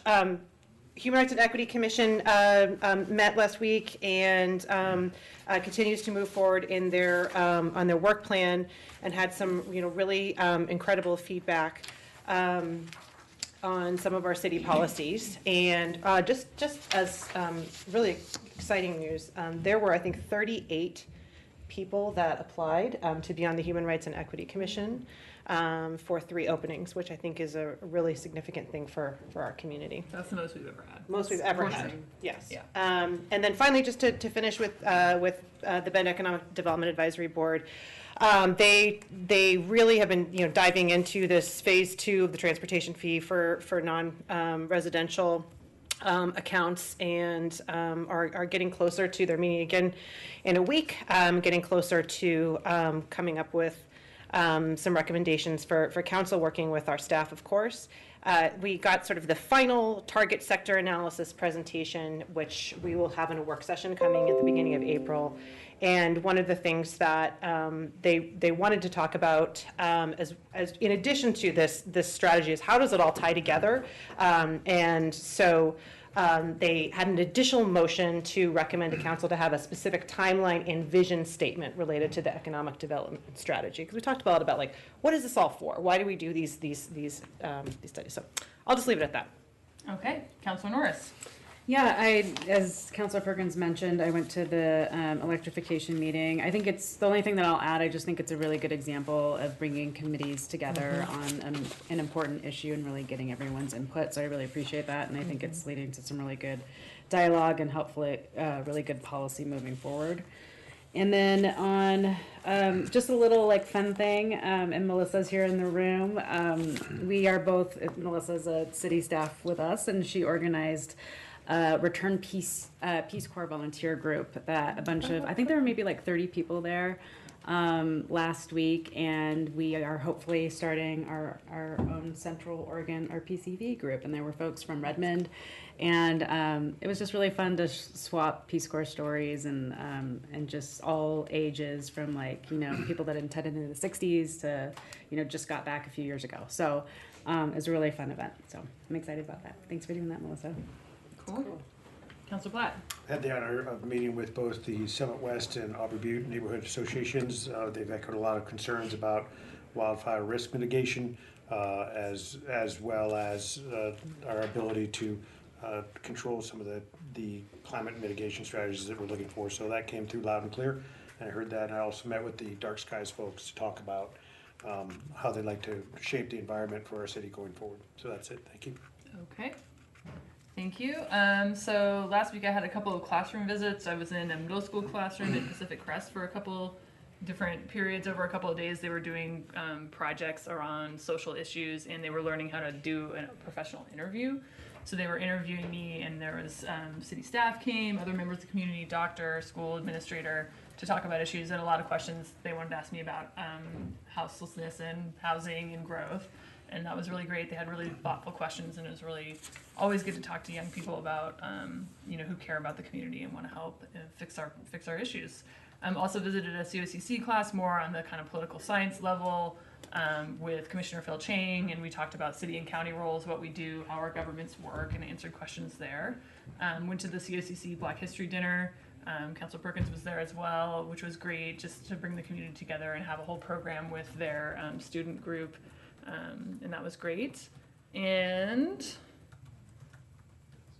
I think you went to the Parks Board meeting, Yes. small leadership meeting. I missed that one this time. And I think that's about it for me. Yeah. Okay. Thanks, everybody. All right, so we do have one item added to go to the order tonight for Councilor Norris, so she's gonna let us know about that. Yeah.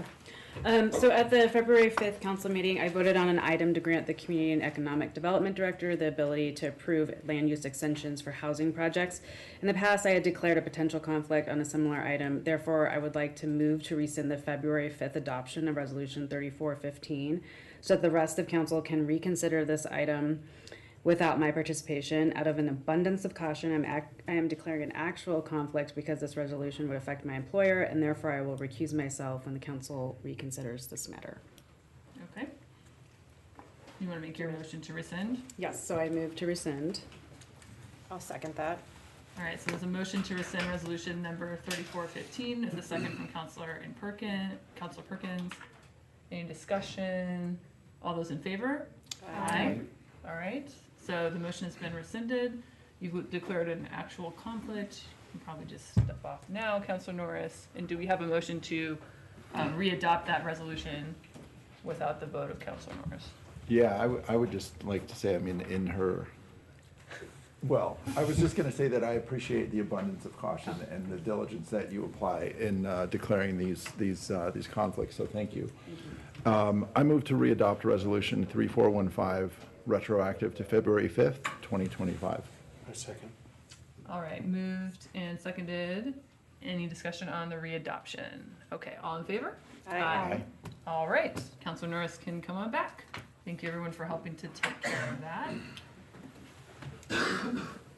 And that was all of us on the dais, Morgan, that voted aye on that. I see a voice vote, but I think we're okay. It was unanimous. Okay. All right, that will move us into our visitors section. So we have one person online and a few folks in person here tonight. This is time to offer public comment to the council. We have council rules about addressing us. Address this as a body, please, and not individually. And please abide by our council rules about not disrupting our meeting with offensive or derogatory language. Everyone will get 2 minutes, and this little timer that Morgan's putting out shows you your 2 minutes. Roberta, you know about this timer. You've been here a lot. So green to start, yellow means you have about 30 seconds to wrap up, and red means wrap up your comment. And everyone will get the same amount of time online and in person. We don't have any public hearings to worry about tonight. So I would like to just start with our person who's online, since we only have one. And I think that's Todd. So we'll get Todd going here, and then we'll come to our in-person folks. I signed up online and Oh, I'm here in person. Todd, you're here in person. Okay, well then we don't have any online folks. Todd, do you want to come on up? And before you leave, would you mind, or did you fill out one of these? Oh, you did. Okay, great. I've got you here. All right, come on up and you can give your comment. Hello, I'm Todd Tortson, a Bend resident and a mechanical engineer who has worked on creating and prioritizing capital projects. I'm here to question why expanding the Reed Market Bond traffic circle is 4 years away. From a wildfire danger alone, this should be completed much sooner. Prioritizing capital, you use different criteria. I want to ask, did you use wildfire risk and the cost of inaction as part of your criteria? Did you include the amount of community support for the project in your criteria? And was wasted time and fuel from congestion part of the criteria in prioritizing? The recently released wildfire risk map highlights the danger on the west side of the river. You might view the chance of a wildfire in Bend as low, but the cost to human life can be extremely high. Families could die if a wind-driven fire catches up to a traffic jam. The resulting wrongful death lawsuit could cost the city $half to several $1 million per death. The public testimony and the emails that you have received here recently on this is what a plaintiff's attorney would call a smoking gun and might qualify for additional money for negligence based on inaction. Any savings you are calculating by delaying this project could easily be wiped out when you multiply a small chance factor by a very large lawsuit settlement. If a lot of people die, like think about Lahaina, this could bankrupt the city. The risk should be included in your decision-making process. Expanding the traffic circle has broad community support from people who regularly sit in 50 to 100 car lineups, from people who want a reasonable evacuation route from Southwest Bend, and from Wood River Village homeowners who hate the cut-through traffic in our neighborhood where children play and people walk our dogs in the streets where we have no sidewalks. You have the responsibility to keep us safe and the power to do so. Please expand the traffic circle soon. Thank you, Todd. Next will be Deborah Putnam.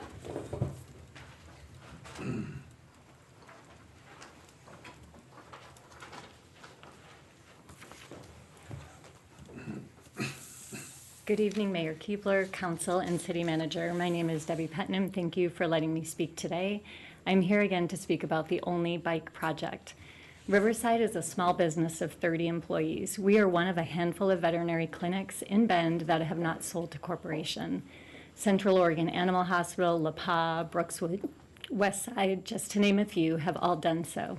I do not have to tell you that it is very difficult and expensive for small businesses to compete against corporations. Corporations have economy of scale. In veterinary medicine, they pay less for drugs, they pay less for lab services. As a direct result, they can pay their staff more or charge less if they so choose. Losing access to our building from the east on Only Avenue will have a direct effect on our business. We will lose clients if this happens. We are seeing proof of this already. Since the start of the project, we have seen a 13% reduction in our gross income. While this construction is temporary, the permanent loss of access to our facility from the east on Only will have long-lasting effects, given that only 35% of our clients come from the west side of Bend. I believe a person can support both small business and cyclist safety.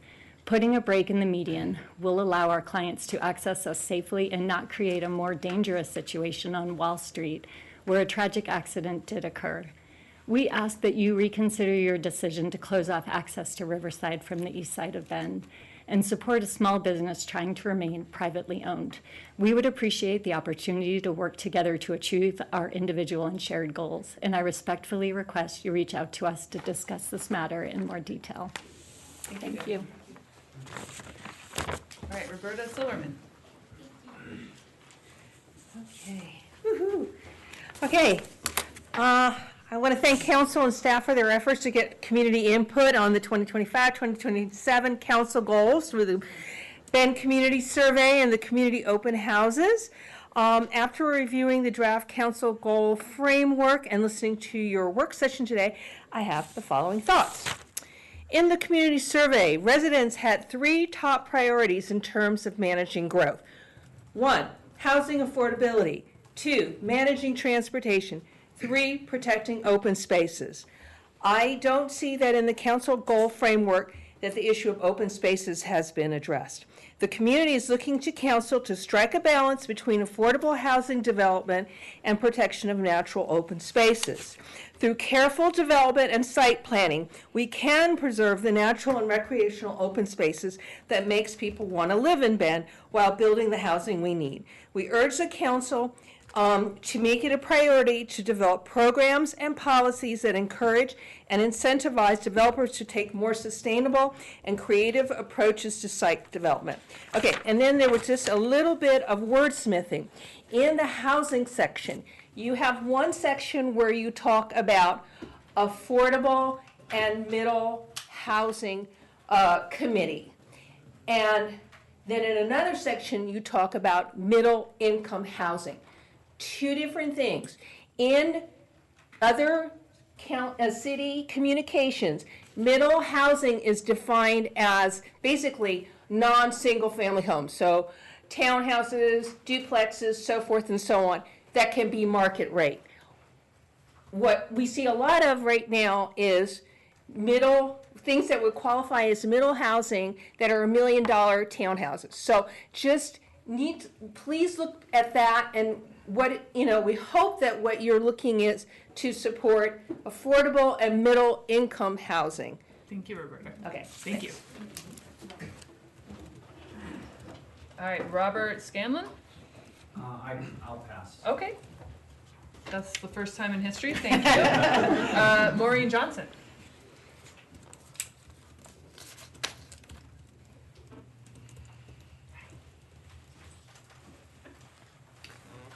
Good evening, I'm Maureen Johnson. I'm a resident of Wood River Village. If you stood in my backyard on kind of any particular day in the middle of the afternoon, what you would see, because my backyard is against Reed Market, is you'd see a pretty big backup of cars. It's every day of the year, any day of the week. That's kind of what it's like. And for the most part, my grandpa would call this kind of a pain in the patootie. You know what I mean? I mean, it's kind of hard to get around. It's a little bit inconvenient for us and for visitors, but it's really not that big a deal, even with the people cutting through our neighborhood at kind of high speed. But what has a lot of us worried is what happens if there's a fire.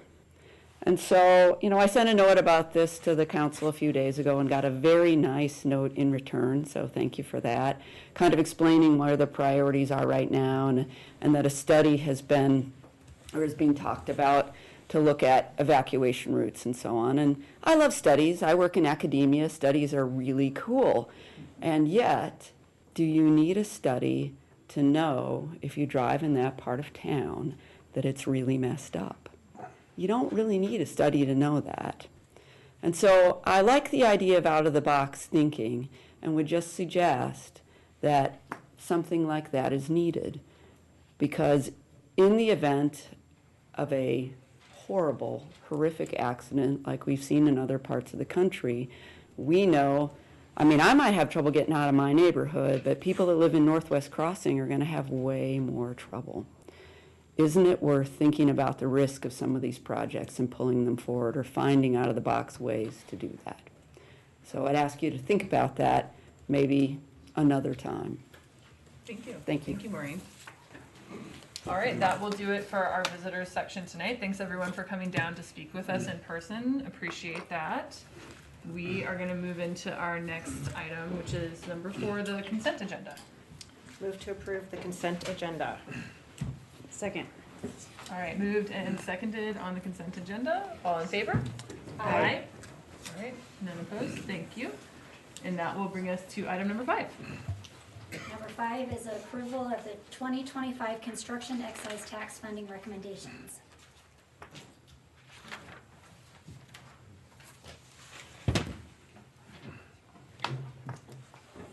Good evening, Mayor Keebler and City Councilors. My name is Melissa Kamanya, Affordable Housing Coordinator. I am here before you tonight to bring to you the Commercial and Industrial Construction Tax, or what we call CICT, funding recommendations for 2025. This slide here shows that the Affordable Housing Advisory Committee is recommending 7 projects or 7 applications to fund. 2 are for affordable housing development and 5 are for public services.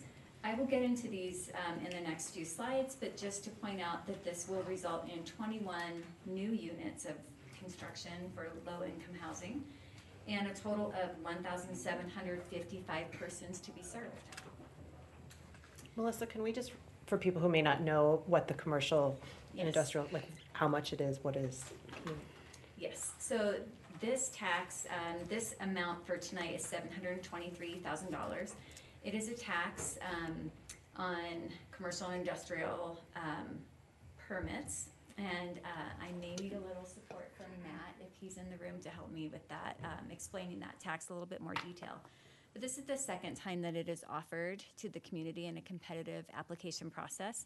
Half of the funds are to be used for public services, focusing on 30% or below median income residents. And then the other portion, so the other half, is for housing-related projects.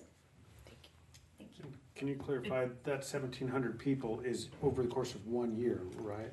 Is that These good? projects, yes, are 1 year. Okay. Yes. Yeah, and the tax is, I was checking, 1/3 of 1% Thank of the you. permit valuation is Yes, thank you. the fee that we collect, yeah. Okay, this first project, the Solar Nest, you may remember that I presented this project to you at our last council meeting at 10:50 p.m. No, I don't remember that. But, Yeah. so they had applied for a split for their funding, some affordable housing fund money and some CICT funding. And for tonight, this is just for one of those 10 units that is focusing on a resident that will be earning up to 30% of the area median income.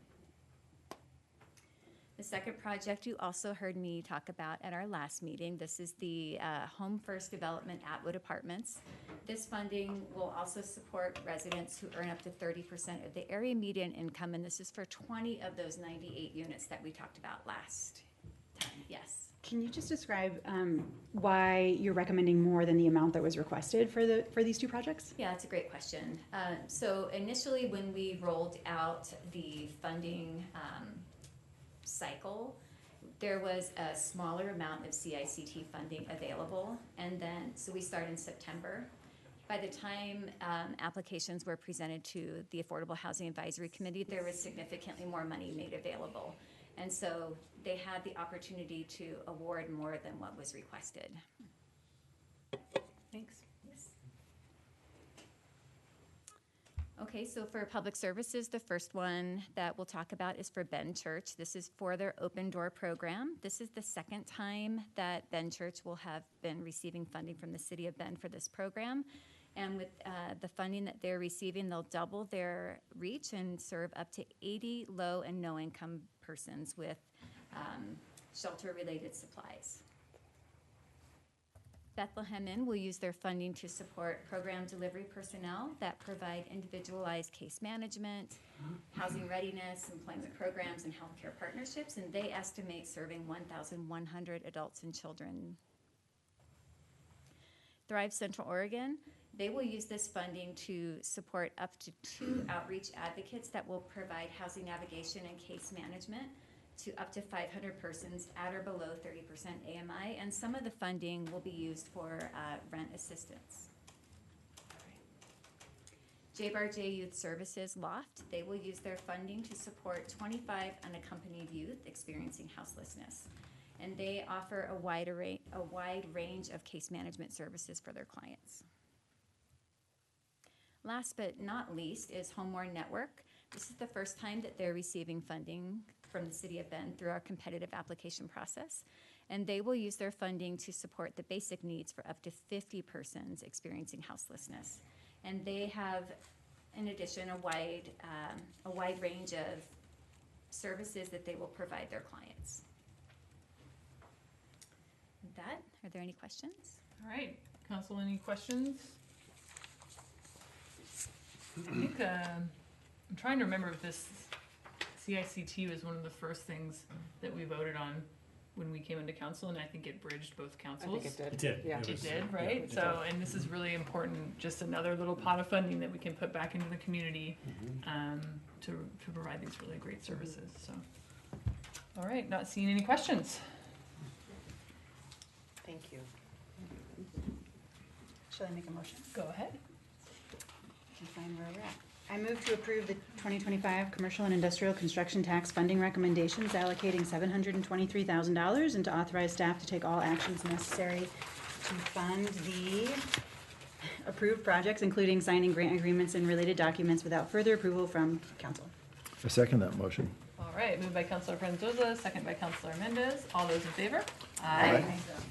Any opposed? Nope. All right, thanks, Melissa. Thank you to AHAC as always for helping to help us make those awards. All right, then we are into our second readings. So item number 6. Second reading of an ordinance amending the Bend Development Code to adopt the Ponderosa Master Plan Development, PL SPD 202400372, and amending Bend Comprehensive Plan Policy 11-116 PL-TEXT 202400374. I move for the second reading and adoption by roll call vote of the ordinance amending Chapter 2.7 of the Bend Development Code to adopt the Ponderosa Master Plan Development and amending Bend Comprehensive Plan Policy 11-116. Second that. All right, moved by Councilor Penda, second by Councilor Perkins. Voice vote. Morgan, go ahead. Councilor Franzosa. Aye. Councilor Mendez. Yes. Mayor Pro Tem Perkins. Yes. Councilor Norris. Yes. Councilor Platt. Yes. Mayor Keebler. Yes. All right, item number 7. Second reading of an ordinance to annex approximately 42 acres, including adjacent public rights-of-way within the Southwest Urban Growth Boundary Expansion Area, PLAN X202400371. I move for the second reading and adoption by roll call vote of the ordinance annexing approximately 42 acres in the Southwest Urban Growth Boundary UGB expansion area. Second. All right, moved by Councilor Mendez, second by Councilor Platt, and another roll call vote. Councilor Franzosa. Aye. Councilor Mendez. Aye. Mayor Pro Tem Perkins. Yes. Councilor Norris.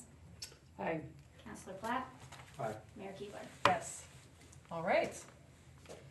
Then we're on to our city manager's report. Just one item, just to let you all know, our language access program, that's been in council goals. We're rolling that out internally this month. This includes finalizing our processes for using interpretation and translation services.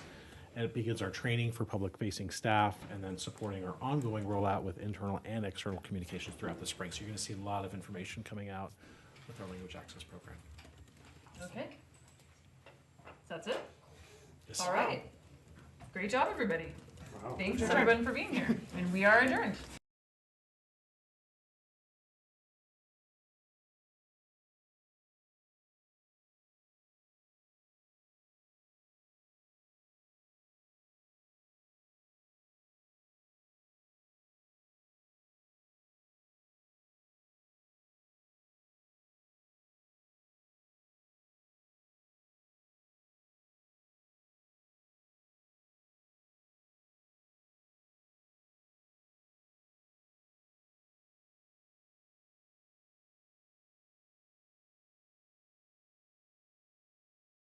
Kids would play till the sun went down. Backyard dreams in a small sweet town. Now the tractors fade, the skyline's high. Concrete towers touch the sky. They paved the dirt where we'd run free. Stole the soul of what used to be.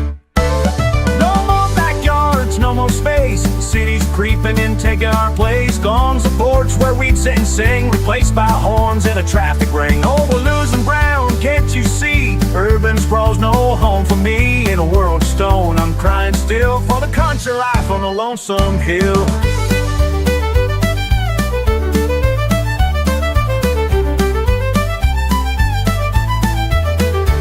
Built condos where the barn once stood, turned old crows into neighborhoods. No room for gardens, no stars to chase, just walls of gray in a crowded place. Folks don't know their neighbor's name, ain't no front porch, it's a crying shame. We traded freedom for a city glow, lost the roots we used to know. No more backyards, no more space. Cities creeping in, taking our praise. Gone's the porch where we'd sit and sing, replaced by a horn and a traffic ring. Oh, we're losing ground, can't you see? Urban sprawl's no home for me. In a world of stone, I'm crying still for the country life on Lonesome Hill.